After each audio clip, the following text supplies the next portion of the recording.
With any luck at all, right now it's time for This Week in the Lakeville Journal. It's good. And Janet is here. All right, Hey, we're both there. Well, that's nice to know. I wasn't sure it was going to work properly. All right. Well, this is quite a strange time for all of us in the media industry. Our building is closed to visitors, and your building is also closed, correct? Correct, yes. We have what I would call a skeleton staff going in and out at different times, because certainly not everything we do can be done remotely, but we produced the newspapers this week remotely as far as getting the files ready to send off to our printer, who is still functioning too. So that worked out well, and we had prepared for it last Friday and set up everybody who was not set up already at home to work remotely, and we will keep doing that. But of course, our folks still do need to be out and about, seeing how things are going and reporting on them, so that we will continue with caution and with always in keeping as our priority having people stay well and safe. All right. And so also, by the way, you can get the paper online, PDF version at, of course, tricornernews.com. What happened? There we go. For some reason, my computer decided to fire off. Whatever we said, it just didn't like it. Yeah. So anyways, you're available at tricornernews.com with the full paper right now, and you're working on your website to hopefully get it up so you do lots of instant updates and things like that. Exactly, and actually that will happen very shortly. All right, so we've got all that squared away. Let's get into some of the stories, and of course, life has changed here in the Northwest Corner. Cynthia, you've got the headline story: life changes from minute to minute as the Northwest Corner reacts to the virus. And so, literally, things are changing minute to minute and hour to hour, and we're trying to keep up to date on our Instagram page. And I think the most important thing you can do is kind of read these stories. They're all giving you updates as of last Monday. We're checking in with our first selectman every Monday to kind of get stuff, but we're also, following 10 websites. So what you can really find from all of these articles is information on where you can go to get your own information minute to minute. And you guys, congratulations to you on doing a great job.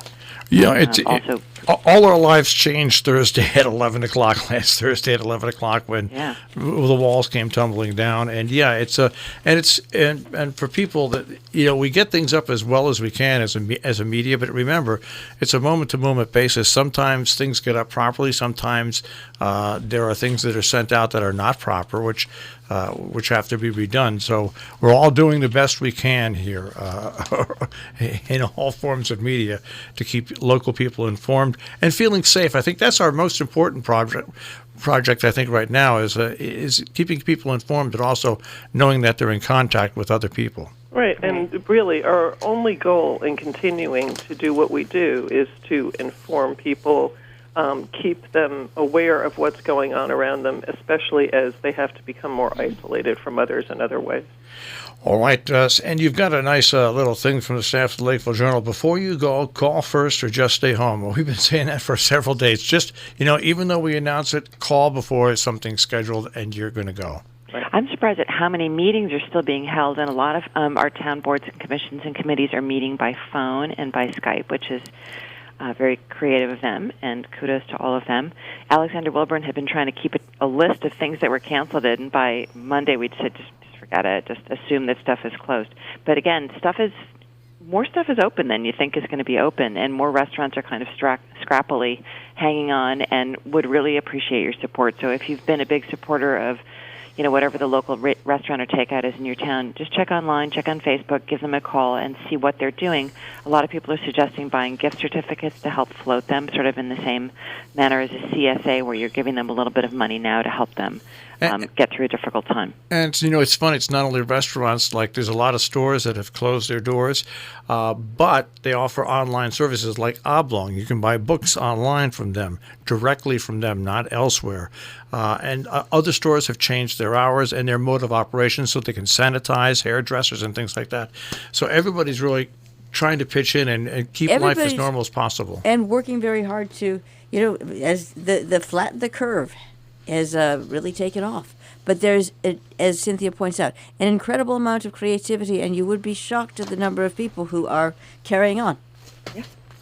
All right. Let's go to the front page, because once again you have the nice picture of the North Canaan Elementary School, the last days of school for March, possibly so longer. That was actually the fourth grade arts day, which they, Region 1, I don't, if, for whatever reason, they continued on with a couple of long planned events in the week before we really shut everything down. And the fourth grade arts day, a lot of planning goes into that, funded by the Arts Fund for Region 1, which Janet was a long time member of. Are you still a member of that? I am not, but certainly a big supporter, and it's just a wonderful event that happens every year. So, yes, they squeezed it in this year. And what's interesting is it was on Wednesday, thank God, because if it was on Thursday afternoon, it would have been canceled. Right. It would have been They canceled. continued on with the Sound of Music. Yeah. So we have these wonderful color photos in this issue, and from Arts Day at Region 1, and a full page of photos on the inside, a nice photo on A1 that Alexander Wilburn took. Patrick Sullivan wrote a nice story from there, and they had to make a couple of adjustments at the last minute, but they did it, so congrats to them. All right. And you've got Patrick Sullivan's story, a COVID-19 update from the Torrington Area Health District. So people may or may not know, and in fact, I'm working on a story for the coming week for people who are either new to the area or have been weekenders and didn't really need to know a lot of this stuff. But so we have the State Department of Public Health, but our 21-town northwest corner region, 20 of those towns, their public health official and sanitation official is the Torrington Area Health District. The only town that has its own health official is Sharon, where Jamie Casey is the health official. But so the Torrington Area Health District came and they did an update at the last meeting, Thursday, March 12th, which had been scheduled, of the 21 first selectmen from those area towns, which is called the Council of Governments, and just kind of gave an update. Brian Oler was there. Brian is at Charlotte Hungerford Hospital. I see that that Charlotte is now doing drive-through testing, but you have to get a reference from your doctor before you can go. But I guess they're doing, the Republican American said, I think they did 25 tests yesterday. All right.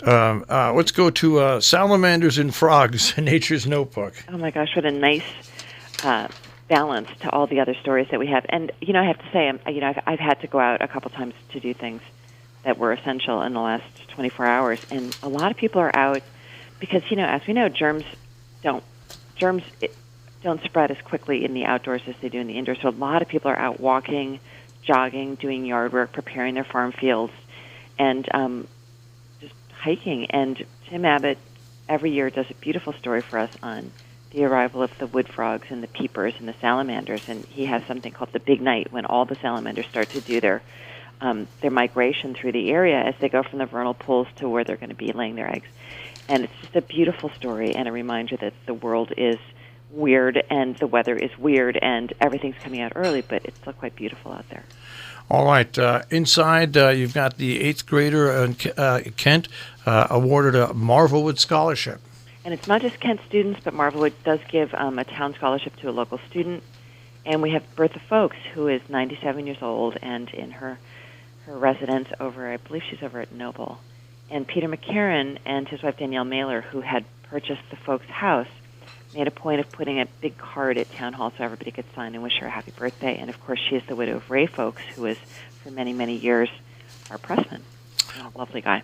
All right. And the Sound of Music went on. It went on for, I think, Thursday and Friday, and then the shows after that were canceled. So impressive. And those kids worked so hard on it, and many adults contributed their talents to it as well. Beautiful photos from Tom Brown, who went on Friday night and was safely up in the balcony. And they had to limit the audience that night to 250 people for the 500-person auditorium. I ran into Vance Cannon, who was there. He's the media specialist at Houstonic, and he said, actually a fairly small crowd, which is probably good. But congratulations again to those kids for putting on a great show, and there are more photos by Tom Brown on our Instagram page. I just want to restate something. I just got information that Region 1 made the decision to pay their non-certified paras during the school closure, and they were also asked to attend a meeting, and they can also work from home and get paid as well. So, good job, Region 1. That's a good use of our taxpayer dollars. Yeah, that I always thought that because that money's in the budget anyway, Yes. It's a wise move, and congratulations to Region 1. People think I just dump on them, but when they do something right, they deserve to be credited, and congratulations to them. Now we'll go on to the town hall situation. We'll start off with Falls Village. That town hall is now closed to visitors. And so most of the towns have essential people in their town hall, but they're just not letting people come in. So work is still being done. You can still check websites. You can still call the offices. Several of the towns have now declared a state of emergency where they're giving special powers to the first selectman. Kent did it. I believe Cornwall did it. And I think one other town has done it already. But as we get those updates, we'll let people know through Instagram and our webpage. But also, you can also go to your own town's website and often, for Kent and Sharon, and I think Cornwall, they're sending out email updates from Town Hall, so you can go on your website and sign up for those. And if you can't get on the website for some reason, you're not web proficient or you don't have web service, call the town halls. Even if they're not there, you can leave a message and call back as well. Right, and don't be discouraged if you have to call a couple times. Everybody's doing their best. That's exactly right. All right, you've got Patrick Sullivan and budgets at the March 9th meeting in Falls Village. So, of course, the governor has extended the budget deadline by 1 month, and we'll see if that gets extended again. But towns are still trying to meet in whatever way they can. And also, the big topic of conversation is MIRA, the trash authority, which is in tragically bad shape. It needs more than $300 million of repairs, and MIRA's come to, I think, 59 towns in the state and said, we need you to commit to a 30-year contract at $145 a ton, which is about 50% more than they're paying. So that's a tough decision, especially at a time of uncertainty. Nobody really knows how this is going to affect spending. But a reminder to people, we're going to have a little reminder next week on recycling and how to recycle. But a lot of the towns, including, I think, Kent, are sort of encouraging you, if possible, to not bring a ton of stuff in and to be very careful with your garbage. Like, don't be super cavalier about it. Yeah, it's a great time to clean out your closet, unfortunately. Now that you have the time to clean out your closet, this is not a great time to do it. And you also have a story on Kent's COVID-19 plans as well. Right, and again, Gene Speck doing a really good job of keeping people updated. They're the first town, I believe, in our 6-town district to declare a state of emergency, but other towns are following. And please be aware, Cynthia is posting on our Instagram page that the town's plans as they are changing and updating, so keep an eye there, too. All right, let's go on to the Lenten talks that take place in Sharon. So again, this is a nice special issue for us because things are still happening that we were able to include in the paper. We'll see what we have. We're going to have largely updates, but we're doing profiles with restaurants and businesses where possible next week. But Sharon's churches got together and planned a series of talks for the Lenten season. And the first one was a potluck, and it was a talk by Bob Kay of Sharon Congregational about biblical archaeology, and a really interesting profile on it by Leela Hawken. Dates for the next talks are in there, but I seriously doubt that they'll be held, but you can check online with your... And they may do it online. The churches have been quite creative about finding ways to communicate with their members. Yep. All right. And right on the same page, once again, you have the Salisbury town updates and Sharon's updates for COVID-19. Right, and reminder that it was the governor's decision that we don't have to have open meeting right now, but that the towns do have a responsibility to try and make any meetings they hold available to the public, either by streaming them live or by posting videos online. And you have postponed your open house. Correct. Yeah, we best laid plans, and we're doing what everybody else has done. We were meant to have a fundraising brunch, not this Sunday, but next Sunday at the Interlaken, and just even though it was so far away, we had to cancel it. We just can't take the chance of trying to have people come to our brunch to raise funds. So we were supposed to be having our office party on March 28th, and we had to cancel that early because it was being held here. Yeah. And David Mafucci was teasing us that every year when we have our office party planned, there's a giant snowstorm, so we keep pushing it farther and farther into the spring. And so he said, "Well, it's no snowstorm this year, but just got some kind of a funny curse on it." Yeah, that might change on Monday, by the way. We'll see. We'll move on, though. I was not thinking about that. Yes, spring. You've got the North Canaan COVID-19 dealings. But right underneath that, in Cornwall, make wise choices. Yeah, really good letter from Gordon Ridgway, in which he kind of reminds us to be our best selves, as is often the case in Cornwall. Very compassionate letter, and a reminder that all the towns are really hoping that if you're healthy and able, excuse me, that's not COVID-19, if you're healthy and able, that you should call your town hall and ask for your first selectman. They're really looking for volunteers, especially with the food banks. They're looking for help in delivering meals to people and to making sure that the food banks are open. People are not allowed into the food banks for the most part. They're being given baskets of food or boxes of food. So please do call your town. But also, there are many people who are not part of a salaried group, and they're going to be struggling for funds right now. And several people have said that they're interested in donating money to help people through a really difficult time. So again, if you are able to do that and you would like to do that, call your first selectman. They'll be in touch with their social services agent, and there definitely are going to be people in need, and they'll be happy to hear from you. And in North Canaan, I saw this story and I was amazed. $1 million in unpaid taxes. Yeah, which is funny, and very interesting story from Leela Hawken, and they hadn't noticed it until the auditor reported it.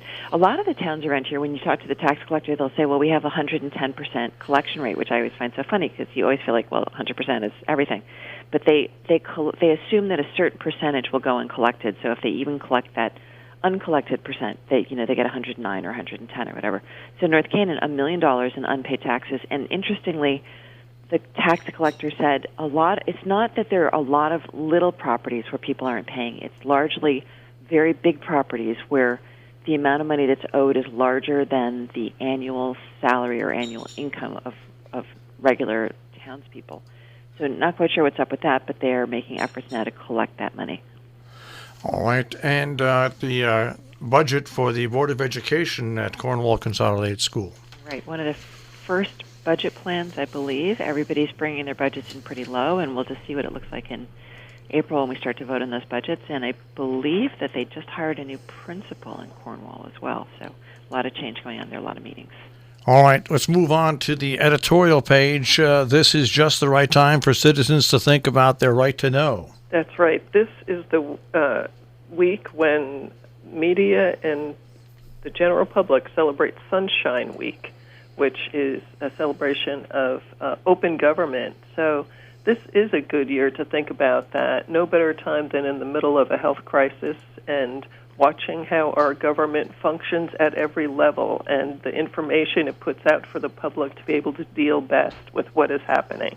So our local and state governments are just as important as the federal government, but we need to watch all our government and keep them accountable. So do read through this. There are opportunities to go look up what your rights are as a citizen and keep it in mind all year long. And there are letters to the editor, and some dealing with saving money on trash, and the letter about finding positive inspiration at a hard time. Right, that's from Catherine Payton, who just took a real cathartic trip across country and even off the continental United States into Hawaii and saw a family and just expresses what she found within herself and is helping her to continue forward at this hard time. And Bernie Ray is talking about, is this the beginning of the future with the health and economic crisis as a result of COVID-19? Very interesting letter. And it's Bill Kelsey who's writing about money-saving trash alternatives. Always thinking about that. And once again, I'd like to go to turning back the pages. I like this 100 years ago. A milk peddler is needed in Lime Rock very badly. Yes, and it makes you wonder, well, what were they doing for milk then? Because they didn't have milk stores, that's for sure. That's it. And you lots of pictures at the 4th grade arts day and the stories right on the page opposite that. Right, and again, a wonderful event, and look how happy those children are. And it's extraordinary that Hotchkiss opened its art department and its performance areas to the 4th graders from the region, so they can come and use those beautiful facilities and get instruction from local artists and from Hotchkiss teachers. And we've got 2 minutes to go over Compass. Compass, yeah. I just want to say proudly that Don Morrison on your show recommended the same book that we are recommending here. So, of course, everybody is throwing out there things to read and things to watch while you're in quarantine. And let me also point out, you can still find, if you loved 100 years ago, I'm choking on coffee grounds. I'm sorry, I'm not. That's okay. But I'm all alone here. It's but, also allergy season. We all have our issues. Yeah. If you love 50 years ago, 100 years ago in the Lakeville Journal, don't forget that our archives are all available online through the Scoville Memorial Library website and through our website, so you can go back and read what was happening 50 years ago, 100 years ago. So in Compass this week, I've got my own little list. I interviewed Olivia Montoya, who's one of our graphic designers, who was saying that she loves the film Contagion, which my daughter just watched yesterday also, and they agree it's a very good portrait of what a pandemic is, and stars Kate Winslet and Jennifer Ely, both of whom have properties up here. And like Don Morrison, I'm recommending Daniel Defoe's Journal of the Plague Year, and of course Boccaccio's The Decameron, which is also set in the Italian plague of the 1300s. But we have a preview, well, a review, a notice of an art show that the wonderful Jeanette Montgomery Barron has going in New York. So, of course, check and see if coronavirus has shut that down, but you can also go online and check her work. It's really wonderful. Catherine Almquist, who is in Sharon and a longtime supporter of the Sherman Playhouse and the Kent Community Theater, had put together, as you know, so many people have put together so many beautiful shows and performances that are being canceled. So many athletes have worked so hard for events that are coming up that are being canceled. But so Catherine had directed a show of three short plays by Tennessee Williams. She swore at the time that I interviewed her that if even one person in the audience was there, she was going to put the show on, but the town has stepped in and said everything's closed, as has the state. So still a nice chance to learn about Tennessee Williams if you want to read that article. And the Scoville Library, as Janet pointed out, the churches in the area, many of them are doing online services. Scoville Library is figuring out a way to do workshops and things online. So they have a workshop on decluttering your space, which, again, we're all home. It's a good time to clean, but just a reminder that the transfer station in your town is not going to be thrilled if you show up with an enormous amount of stuff. So, and also the swap shop at the transfer station is not accepted. All right. I'd like How to about the point bargain out barn? we have Is the our bargain barn open? Oh, sorry, go ahead. Is the bargain barn open? Oh, yes. The bargain barn is open, not accepting donations, though. Not accepting donations. And we're open for now. We'll see what happens. Yeah, we also have our automotive banner, because for those of us who need to get out in our vehicles, we need to have them reliable, and these businesses are still going. So be very aware of that and support them while they're open. And do read through the Millerton News this week. They have updates on everything that's happening in Dutchess County, and everything applying to COVID-19 on that side of the line. All right. We'll speak to you guys next week, probably via the same way. Yeah. Thank you so much. Stay well. All right. Take care, guys. That is This Week in the Lakeville Journal. You can find the Lakeville Journal online at tricornernews.com.